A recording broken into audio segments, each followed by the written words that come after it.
The snow had already begun to fall by the time James Walker rolled down the creaking shutters of his small auto repair shop. It wasn't gentle storybook snow, the kind children cheered for at Christmas. This was hard, relentless snowfall that buried cars, swallowed roads, and tested every man's endurance. James tugged his worn jacket tighter, feeling the icy wind bite through the frayed seams. He was 35, though nights like this made him feel closer to 50. His hands were scarred and rough, coated in years of grease and sacrifice. Each scar told a story, but none compared to the one written in his tired eyes. The story of a man doing everything he could to hold a family together after life had torn it apart. Inside, the single dim light of the workshop flickered off. He stepped into the storm, locking the door behind him. His old truck sat waiting, its engine coughing as it sputtered to life. In the passenger seat, a little pink backpack rested, a reminder of why he endured all of this. Home wasn't far. The house wasn't much to look at, paint peeling, roof patched more times than he could count. But it was where Eva, his 8-year-old daughter, waited. When he pushed the door open, warmth met him, not from the heater, which rattled and hissed like it might quit at any second, but from Eva herself. She sat cross-legged on the threadbare rug, coloring by the light of a flickering lamp. Her dark hair framed a face full of innocence, eyes wide with the kind of hope James hadn't felt in years. "Daddy, you're home," she chirped, bounding up to throw her small arms around his waist. James smiled, exhaustion melting just enough for her to see the man he used to be.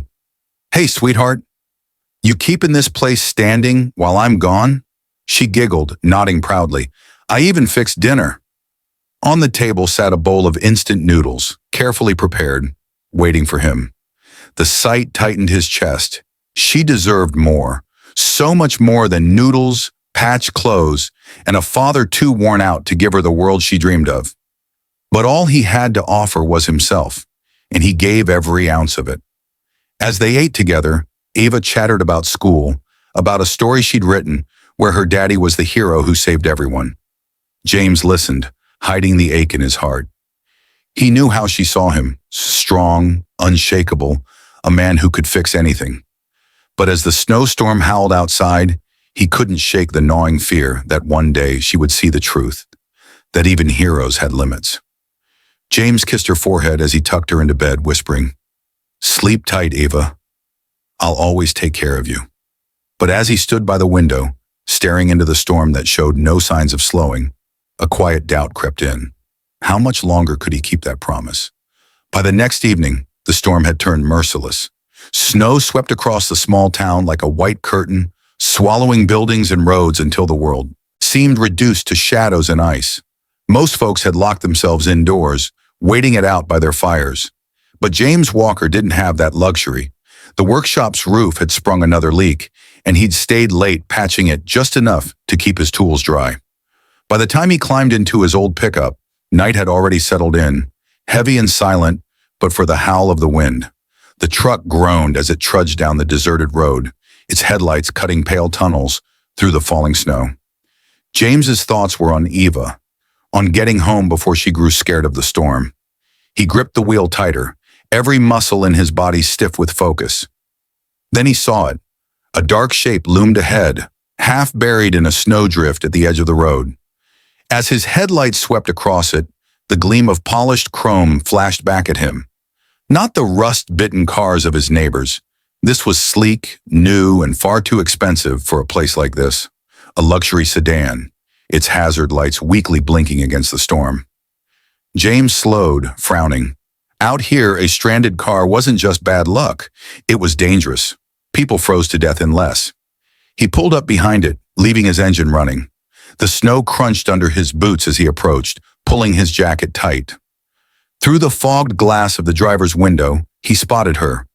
A woman in a tailored coat, her blonde hair disheveled, panic written across her sharp features.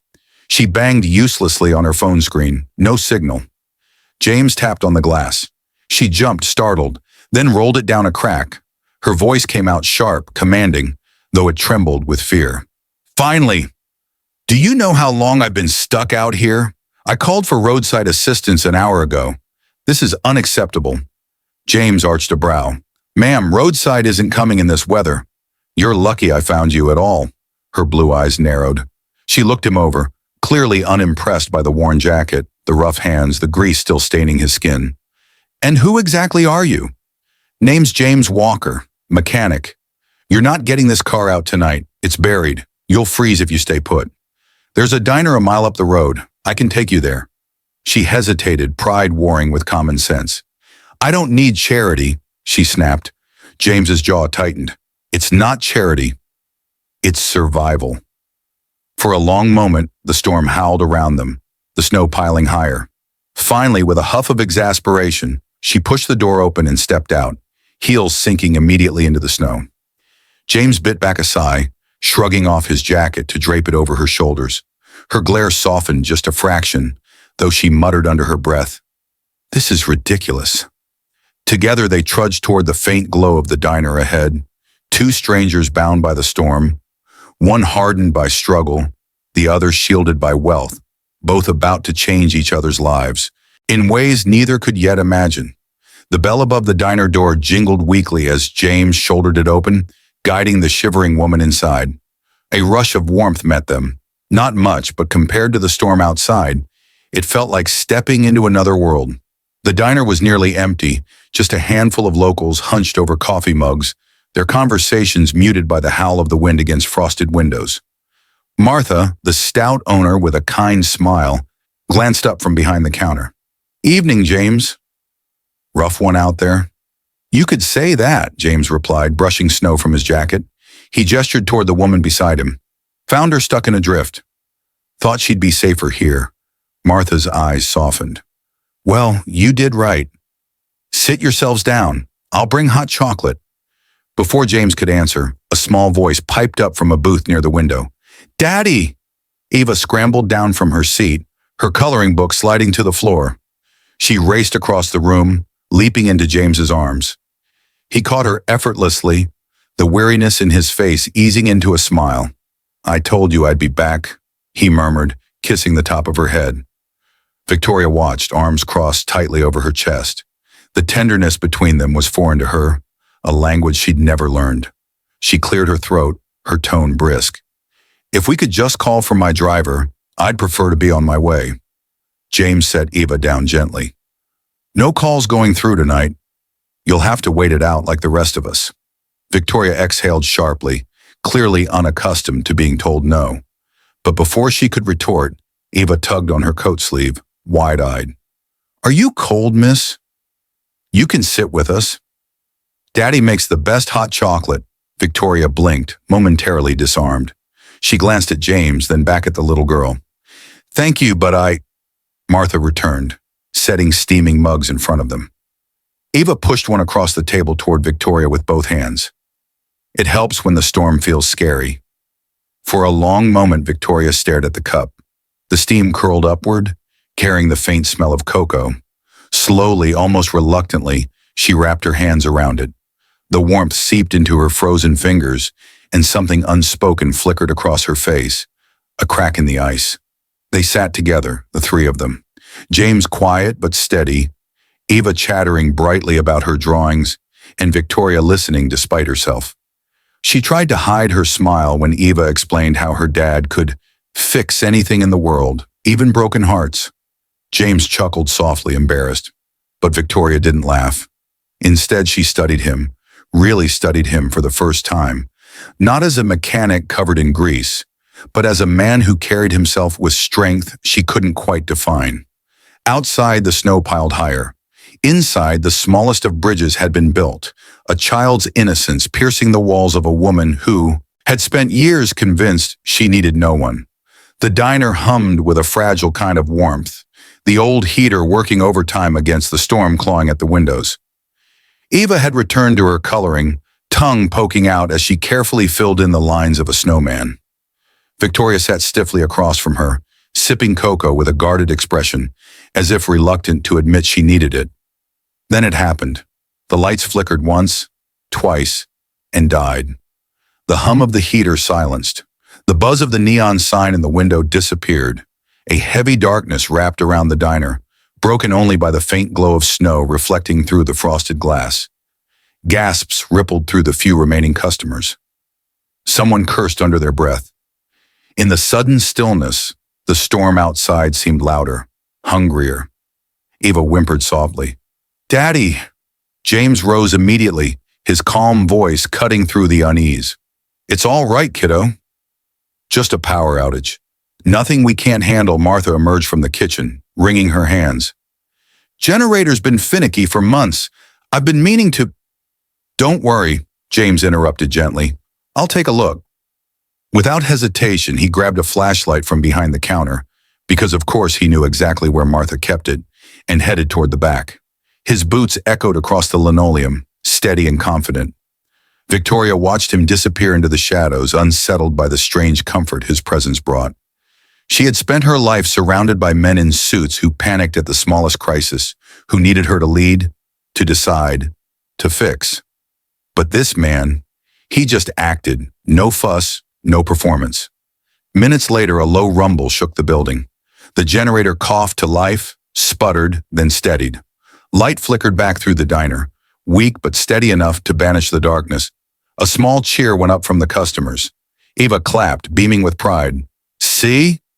I told you Daddy can fix anything," James returned, wiping his hands on a rag.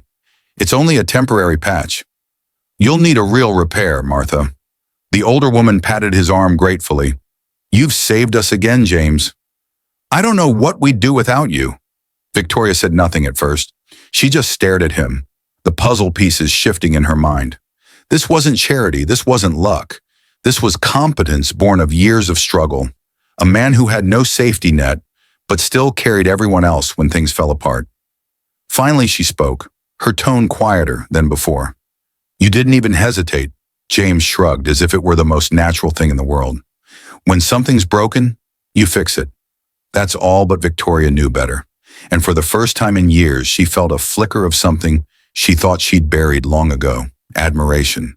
By dawn, the storm had softened into a steady snowfall. The world outside the diner looked as if it had been remade overnight, blanketed in untouched white. The roads were still dangerous, but the horizon glowed faintly with the promise of a new day. Inside, the diner smelled of fresh coffee and sizzling bacon.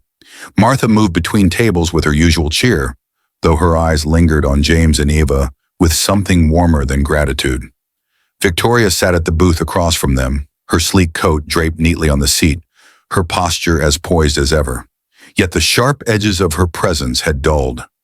Something about the night, the fear, the rescue, the quiet strength James had shown, had left her, thoughtful.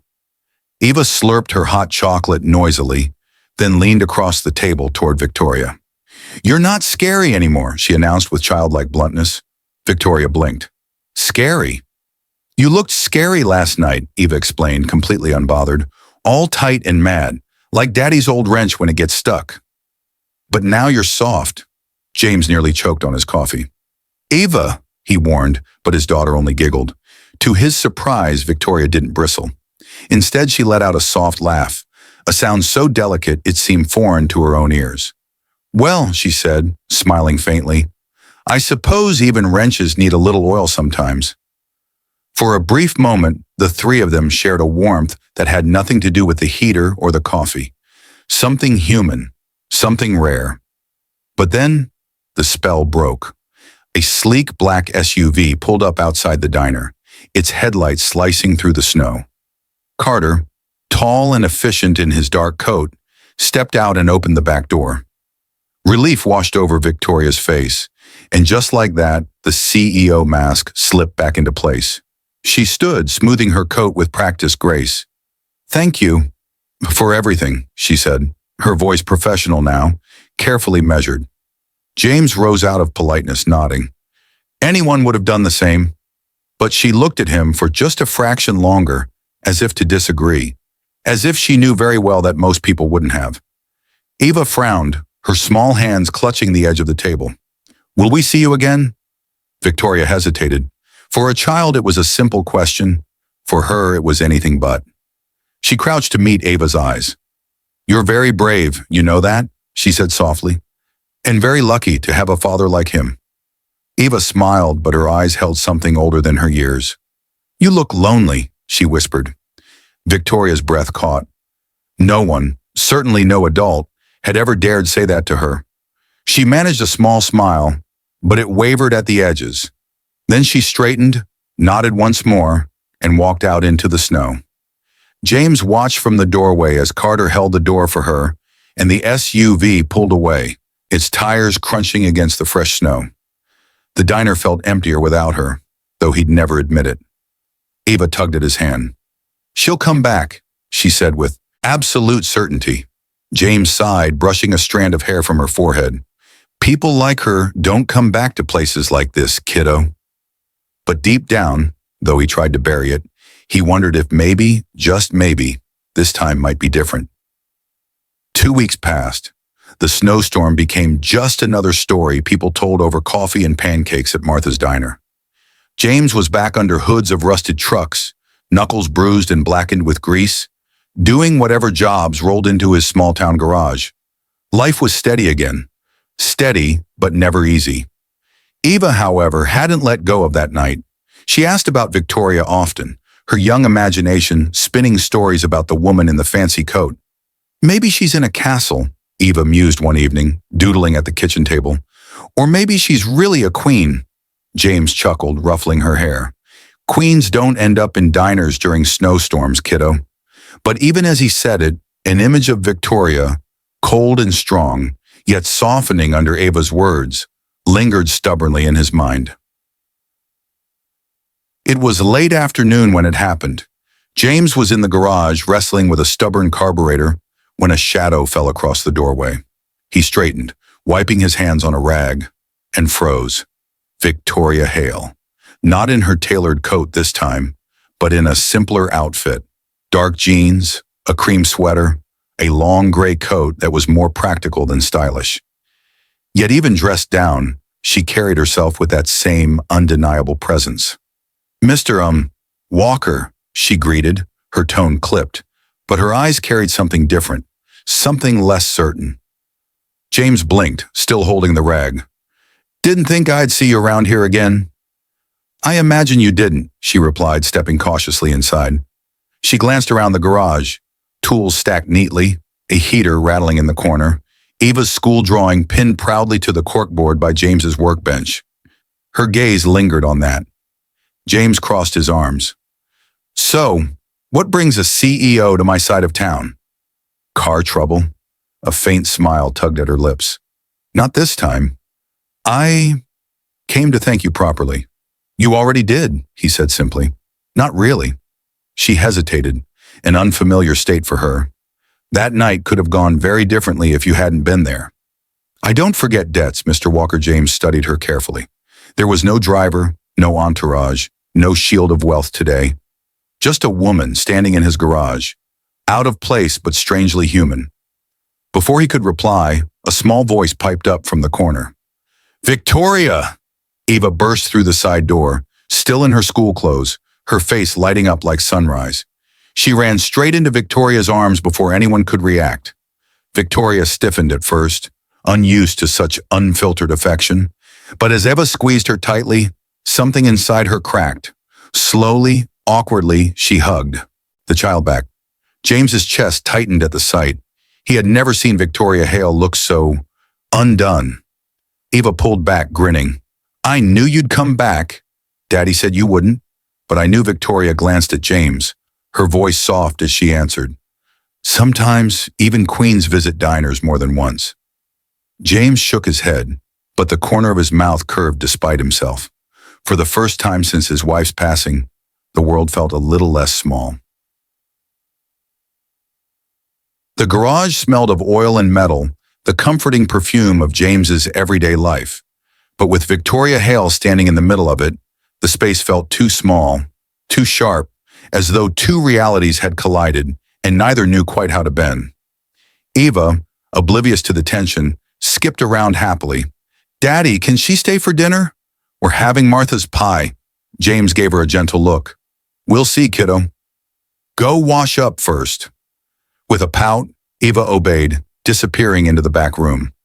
That left James and Victoria alone. For a long moment, neither spoke. Finally, Victoria broke the silence. "You're raising her alone." It wasn't a question. It was a statement, heavy with recognition. James nodded once, jaw tightening. Since her mother passed, been just us ever since. Victoria's eyes softened in a way she clearly wasn't used to. That explains a lot. He arched a brow. Explains what? How she looks at you, she replied quietly. Like you're her whole world. The words hit James harder than he expected. He masked it by busying himself with his rag. But Victoria wasn't fooled. She took a breath, as if weighing whether to step further. Then she said it. I'd like to help. James froze. Help? Yes, she said, her tone brisker now, like she was more comfortable when business was involved. You've given me something I can't repay in kind. But I have resources, connections, that could make your life and Eva's life easier. Better schools, medical care, even, she hesitated, surprising herself. A chance to see more of the world than this garage. James's shoulders stiffened. We don't need charity. It's not charity. Her eyes locked with his, unflinching. It's gratitude. But James shook his head, the rag twisting tighter in his hands. Gratitude doesn't put food on the table. I work for that, always have, always will. My daughter doesn't need handouts. She needs to see her father stand on his own 2 feet. The air between them crackled, not with anger, but with the raw clash of 2 people shaped by very different lives. Victoria exhaled slowly, her voice quieter now. I wasn't trying to insult you. I know, James said, softer but still firm. But you can't just walk in here and fix my life like it's one of your boardroom deals. Some things you fix. Yourself. For a moment, neither spoke. Then from the doorway, Eva's voice carried. Daddy, why are you frowning? James turned, forcing a smile for her. Just talking, kiddo. Victoria's gaze lingered on him a moment longer, something unreadable flickering in her eyes. Then she smiled faintly at Eva. Maybe another time for dinner, sweetheart. And with that, she turned and left the garage, her heels clicking softly against the concrete, leaving James caught between relief and a gnawing ache he couldn't name. The days after Victoria's visit were heavy with unspoken thoughts. James buried himself in work at the garage, pushing through longer hours than usual, as if tightening bolts and patching leaks could drown out the memory of her offer. But life had its way of testing the strong. It started with a cough. Just a small one from Eva, sharp enough to make her pause mid-sentence as she worked on her homework at the kitchen table. James brushed it off at first. Kids got colds, especially in the winter.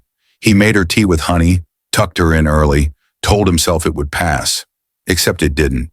By the 3rd day, her cheeks were flushed with fever, her breathing shallow. She tried to smile when he brought her soup, but her little voice cracked when she whispered, Daddy, it hurts. James's chest clenched. Memories of hospital rooms, of nights spent watching his late wife fight an illness they couldn't beat, came rushing back. He couldn't lose Eva too, not her.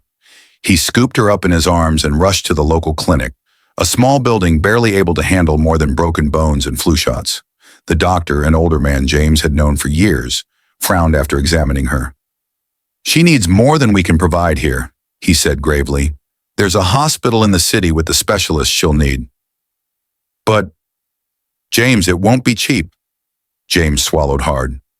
Money. It always came down to money. His savings were thin. Winter had slowed business, and every cent went to bills, food, and keeping the heat running. He nodded stiffly, thanked the doctor, and carried Eva home. That night, sitting at the kitchen table with Eva asleep in the next room, James stared at the unpaid bills scattered in front of him. His hands, so steady when fixing engines, trembled now, and that's when headlights swept across the window. He stood confused and stepped outside. A familiar black SUV idled at the curb, its engine purring softly in the night air. Carter stepped out first, then opened the back door. Victoria emerged, her breath misting in the cold, her face unreadable. James's heart sank. He didn't need to ask why she was here. Martha must have told her about Eva. He clenched his fists, pride warring with desperation. I heard about your daughter, Victoria said, her voice steady but her eyes betraying concern. Let me help. James shook his head automatically. We'll manage. Will you? Her words weren't cruel, but they cut deep. She doesn't have time for your pride, James. The silence stretched. broken only by the whisper of the wind. He wanted to argue, to tell her he could handle it, that he didn't need her money or her pity. But then he heard it, a weak cough from inside the house. Eva. James's chest tightened. For the first time, his certainty faltered, and Victoria, seeing it, stepped closer. Her voice softened. This isn't about you. It's about her. Don't make her pay for your pride. James's jaw clenched. He had built his life on standing alone, on refusing to beg or bend. But as the sound of Eva's coughing carried into the night, he realized this might be the one battle he couldn't win by himself. The kitchen clock ticked loudly, each second dragging James closer to a decision he didn't want to make. He sat at the table, head bowed, Eva's faint breathing echoing from the bedroom. His hands were clasped tightly, knuckles white, as if sheer willpower could rewrite the choices before him. Across from him, Victoria stood tall, but her expression wasn't the icy mask of a CEO. It was raw, unsettled, almost pleading. She had spent years commanding boardrooms, breaking competitors, buying entire companies without blinking. Yet here she was, waiting for one stubborn man to say a single word. James, she said softly, breaking the silence. This isn't weakness. It's love. Let me help her. He raised his head, eyes burning. And then what? I let you swoop in, fix my life with your money, and what am I after that? A man who couldn't even protect his own daughter? Victoria stepped closer, her voice low and urgent. Protecting her doesn't mean doing it alone. It means doing whatever it takes to keep her safe. That's what strength is. Her words hit him like a blow. He wanted to fight back, to cling to the pride that had carried him through years of hardship. But Eva's cough cut through the house again, thin and ragged, and it broke something inside him. He stood abruptly, pacing the room, torn between love and stubbornness. I promised her I'd always take care of her, he muttered almost to himself. You are, Victoria said firmly, by choosing her over your pride. James stopped, turning to face her, their eyes locked, his filled with desperation, hers with unshakable conviction. For a long moment, the world seemed to hold its breath. Finally, his shoulders sagged. The fight drained out of him, leaving only a father who loved his daughter more than anything. He exhaled, a broken sound escaping his chest. All right, you win. Help her relief washed over Victoria's face, though she tried to keep her composure. She nodded once, brisk and professional, but her eyes glistened. I'll have my car ready in 10 minutes. The hospital staff will be waiting when we arrive. James's throat tightened. He had surrendered, but not to her, not to her wealth or her power. He had surrendered to Eva, to the tiny voice that always reminded him what truly mattered. As he went to gather Eva's things, Victoria lingered in the kitchen, her gaze falling on a framed photo on the counter. James, younger, holding a baby Eva in his arms, both of them smiling despite the weariness in his eyes. Her hand hovered over the frame, but she didn't touch it. Instead, she whispered to herself, so quietly no one could hear. Don't worry, I'll make sure she's all right. The SUV cut through the night, headlights carving a narrow path along the snow-lined highway. James sat in the back, cradling Eva against his chest, her small body hot with fever. Every mile felt like a lifetime. His eyes never left her face, counting each shallow breath, each tiny shiver. Victoria sat beside him, uncharacteristically silent. For once, there was no phone in her hand, no assistant at her side, no shield of authority. Just a woman who had chosen to step into someone else's battle. Carter drove steadily, his eyes fixed on the road, but the tension in the car was thick enough to choke on. At last, the hospital lights appeared on the horizon, glowing like a beacon in the snowy dark. James felt a rush of relief so fierce it almost knocked the breath out of him. Inside, everything moved in a blur. Nurses hurried forward as soon as Victoria gave her name, whisking Eva from James's arms with gentle urgency. He resisted at first, not wanting to let go, until Victoria's hand settled briefly on his arm. They'll take care of her, she said firmly. Trust them. James stood, rooted as doctors disappeared down the corridor with his little girl. His hands hung uselessly at his sides, the grease stains on his jacket looking out of place under the hospital's sterile lights. For the first time in years, he felt completely powerless. Victoria stayed beside him. She didn't try to talk, didn't try to fill the silence with empty comfort. She just stayed. Hours passed. James sat hunched in the waiting room chair, staring at the floor, his mind replaying every choice he had ever made, every moment he feared he might lose her. Finally, the door opened. A doctor approached, clipboard in hand. James shot to his feet. "She's stable," the doctor said with a tired smile. "The infection was serious, but we caught it in time.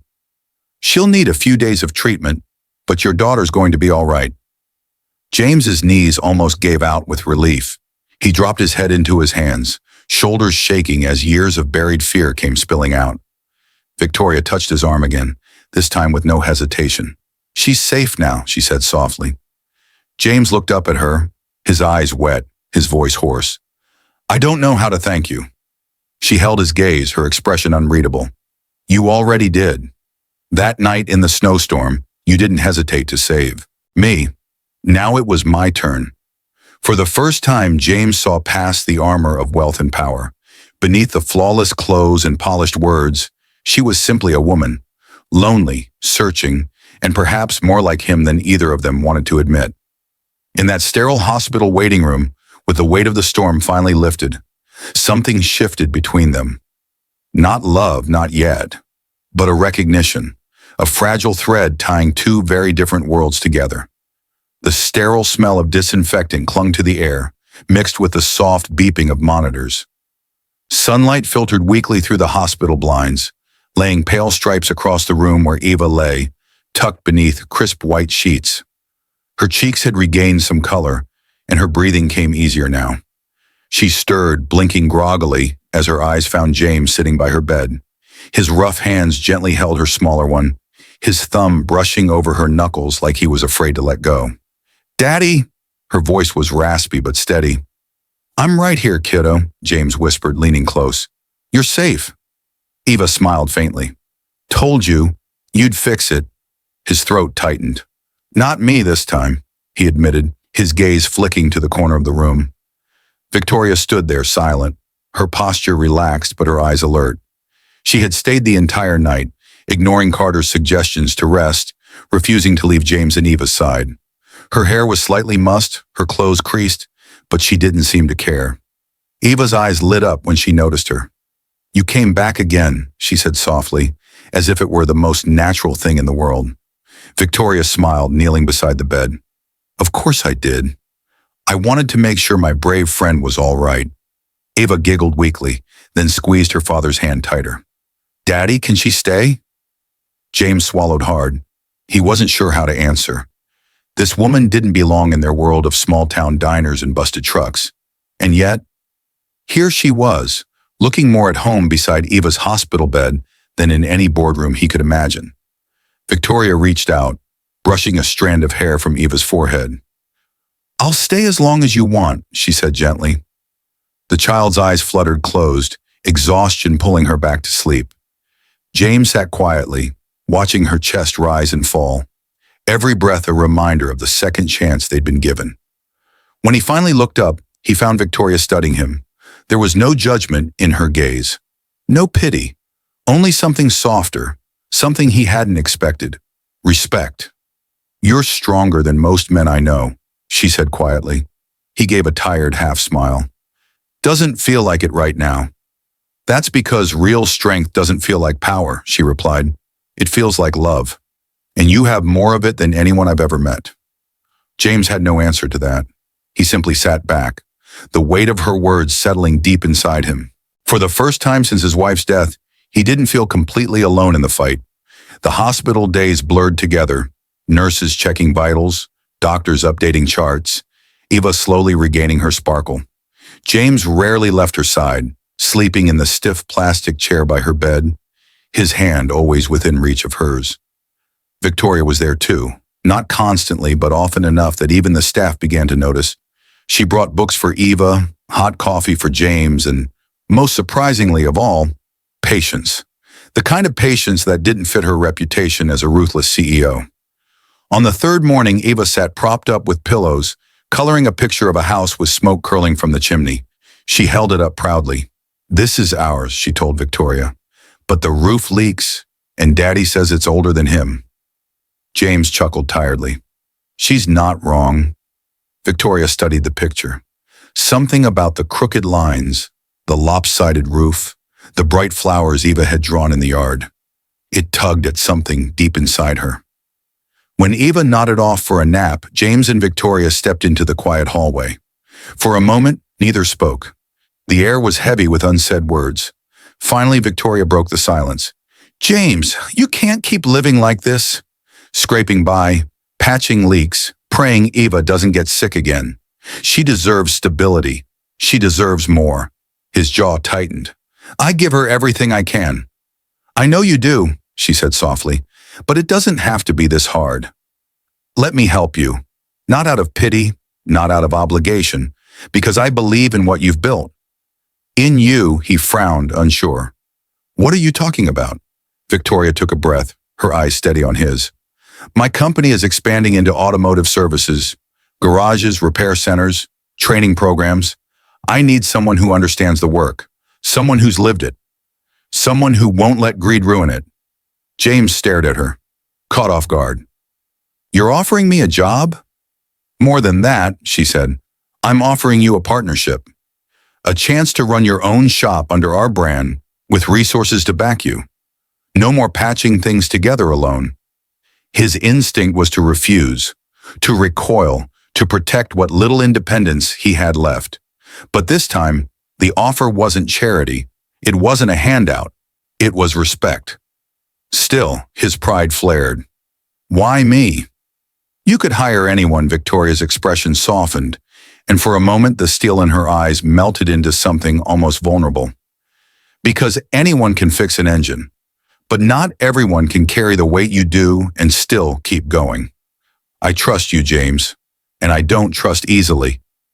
The words hung in the sterile hallway, heavier than any contract. James looked away, struggling. Accepting meant changing everything. But maybe that wasn't such a bad thing anymore. The room was dim that evening, the only light coming from the muted glow of the bedside lamp. Eva sat up in her hospital bed, her hair a messy halo around her face, clutching the coloring book Victoria had brought her. James sat nearby, flipping through a stack of medical forms with a weary sigh. "Daddy?" Eva's voice was soft, careful, like she knew he was buried in worries. "Yeah, sweetheart," he said, setting the papers down. She hesitated, then pointed at the picture she'd been coloring earlier, the crooked little house with the leaky roof. Only now she had drawn something new beside it, a second building with shiny windows and a big red sign that read, "Walker's Garage" in uneven letters. James blinked. "What's this?" "It's your shop," Eva said matter-of-factly. "The one Miss Victoria said you could have." His heart lurched. "Eva?" She met his eyes with startling seriousness for a girl her age. "Daddy, I don't care about a big house or fancy stuff. I just want you to smile again. You're always tired, always worried." Her little fingers tugged at his calloused hand. "If this makes things easier for you, then I want you to do it." James felt the sting in his chest, sharper than any blow. She was too young to see how worn he was, and yet she saw everything. Before he could answer, the door opened quietly. Victoria stepped in with a tray of food balanced in her hands. She froze, catching the tail end of Eva's words. "Miss Victoria," Eva said, her face lighting up. "Tell him it's okay. Tell him he doesn't have to do everything alone anymore." Victoria set the tray down, her eyes locking with James's across the room. There was no smugness in her expression, no satisfaction, only quiet understanding. James exhaled slowly, his defenses crumbling under the weight of his daughter's plea. "Eva," he whispered, brushing a kiss to her forehead. "You've always been the boss, haven't you?" She giggled, snuggling back against her pillows. "Somebody has to keep you in line." The moment was so simple, so pure, yet it carried more weight than any contract. James knew then that the choice wasn't really his anymore. It was hers, and she had chosen hope. The snow outside had thinned into soft flakes drifting lazily past the hospital windows. James sat alone in the waiting lounge, elbows on his knees, hands clasped together. His eyes burned from lack of sleep, but his mind was sharper than it had been in weeks. Victoria entered quietly, her heels clicking softly against the linoleum. She didn't carry her phone, her laptop, or her usual armor of power. Just herself. "Ava's resting," she said gently, taking the chair beside him. James nodded, staring at the floor. "She wants me to say yes." "She's a smart girl," Victoria replied. Silence stretched between them, heavy with unspoken things. Finally, James turned to her, his jaw set. "I'll do it," he said, "but not as your project, not as a charity." Case, her brow arched slightly, but her lips curved. "Go on. I'll run the shop my way, hire my own crew, set my own hours. I'll wear grease under my nails and keep the prices fair for folks who can't afford city rates. If that works for you, then we've got a deal." Victoria studied him for a long moment. She had dealt with men who groveled for her contracts and men who cursed her name when she refused them, but never one who looked her in the eye and demanded equality, with nothing but his integrity to back it up. Finally, she extended her hand. "Partners, then." James stared at it. Her hand was perfectly manicured, soft, so different from his scarred, calloused one. But when he took it, the shake was firm, steady, unflinching. For the first time in years, he felt the ground shift beneath him, not from loss or struggle, but from possibility. "Partners," he confirmed. Victoria leaned back, a rare smile tugging at her lips. "I should warn you, I don't do things halfway. If we're building this shop, it won't just be a repair garage. It'll be the kind of place people drive 50 miles out of their way to visit." James chuckled softly. "Guess I better get used to dreaming bigger then." She tilted her head. "Maybe you just need someone to remind you it's okay to." The weight of years, of scraped knuckles, missed meals, and sleepless nights seemed to lift from his shoulders. For the first time since his wife's passing, James Walker wasn't just surviving. He was stepping into something new, and he was taking the leap on his own terms. 2 months later, the old abandoned auto shop on the edge of town buzzed with life. The cracked windows had been replaced, the sagging roof reinforced, and a fresh coat of paint gleamed under the winter sun. A bold new sign stretched across the front in crisp red and black. Walker's Garage, honest work, honest price. James stood out front in his oil-stained jacket, a wrench tucked in his back pocket, surveying the place with quiet pride. This wasn't just a building, it was proof that hard work and hope could coexist. Inside, the smell of new tires mingled with motor oil.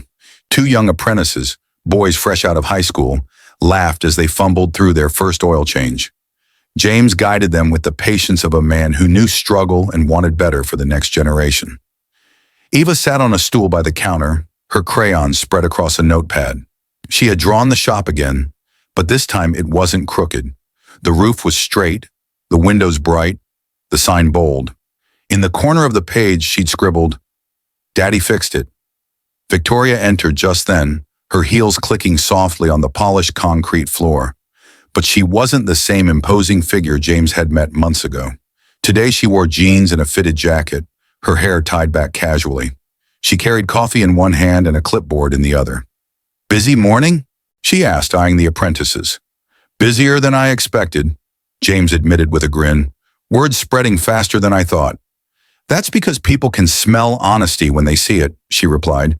He gave her a look, half teasing. "And here I thought you were all about numbers." "I am," she said, smiling as she set the coffee down.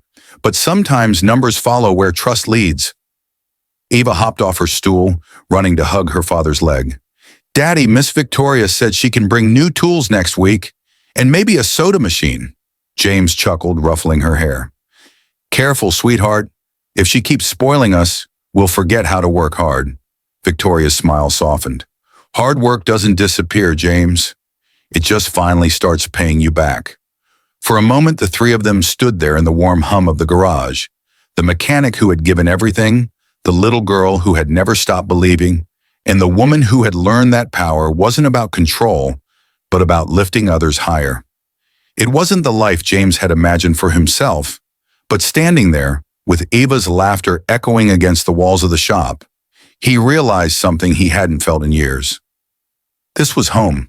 The shop was quiet that evening, the apprentices long gone, the tools neatly put away. James locked the front door and turned off the lights, leaving only the soft glow from the office lamp.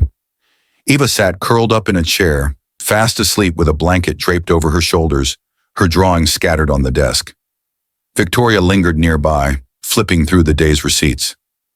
"You know," she said softly, "for a man who didn't want my help, you've built something pretty extraordinary."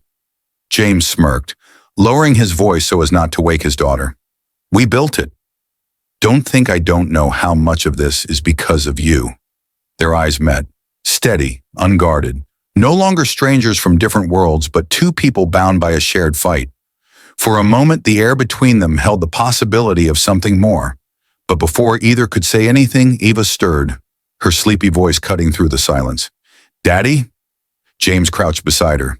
"Yeah, kiddo." She blinked, yawning. "I had a dream. Mommy was here. She said she's proud of you." James froze, his breath catching in his chest.